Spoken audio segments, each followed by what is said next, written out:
اور جب انہوں نے پرندوں کا جائزہ لیا تو کہنے لگے کیا سبب ہے مجھے ہدہد نظر نہیں آتا؟ کیا کہیں غائب ہو گیا ہے؟ میں اسے سخت سزا دوں گا یا ذبح کر ڈالوں گا یا میرے سامنے اپنی بے قصوری کی واضح دلیل پیش کرے۔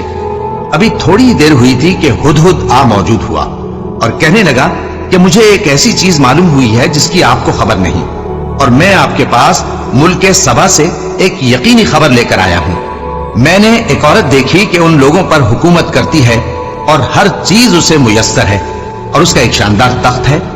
میں نے دیکھا کہ وہ اور اس کی قوم اللہ کو چھوڑ کر آفتاب کو سجدہ کرتے ہیں، اور شیطان نے ان کے اعمال انہیں آراستہ کر دکھائے ہیں اور ان کو رستے سے روک رکھا ہے، پس وہ رستے پر نہیں آتے اور نہیں سمجھتے ہیں کہ اللہ کو جو آسمانوں اور زمین میں چھپی چیزوں کو ظاہر کر دیتا اور تمہارے پوشیدہ اور ظاہر اعمال کو جانتا ہے، کیوں سجدہ نہ کریں؟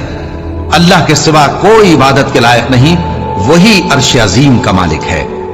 سلیمان نے کہا اچھا، ہم دیکھیں گے تو نے سچ کہا ہے یا تو جھوٹا ہے۔ یہ میرا خط لے جا اور اسے ان کی طرف ڈال دے، پھر ان کے پاس سے ہٹ جانا اور دیکھنا کہ وہ کیا جواب دیتی ہیں۔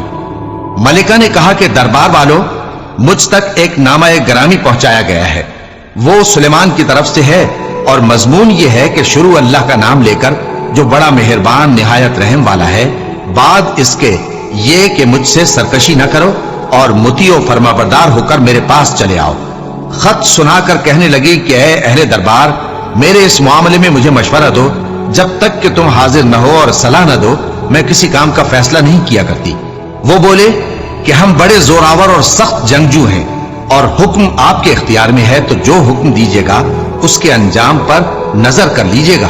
اس نے کہا کہ بادشاہ جب کسی شہر میں داخل ہوتے ہیں تو اس کو تباہ کر دیتے ہیں اور وہاں کے عزت والوں کو ذلیل کر دیا کرتے ہیں، اور اسی طرح یہ بھی کریں گے، اور میں ان کی طرف کچھ تحفہ بھیجتی ہوں اور دیکھتی ہوں کہ قاصد کیا جواب لاتے ہیں۔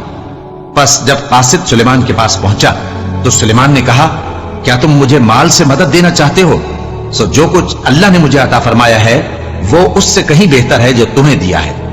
حقیقت یہ ہے کہ اپنے تحفے سے تم ہی خوش ہوتے ہوگے۔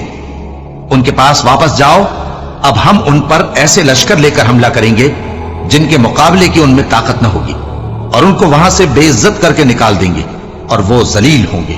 سلیمان نے کہا کہ اے دربار والو، کوئی تم میں ایسا ہے کہ قبل اس کے کہ وہ لوگ فرما بردار ہو کر ہمارے پاس آئیں، ملکہ کا تخت میرے پاس لے آئے؟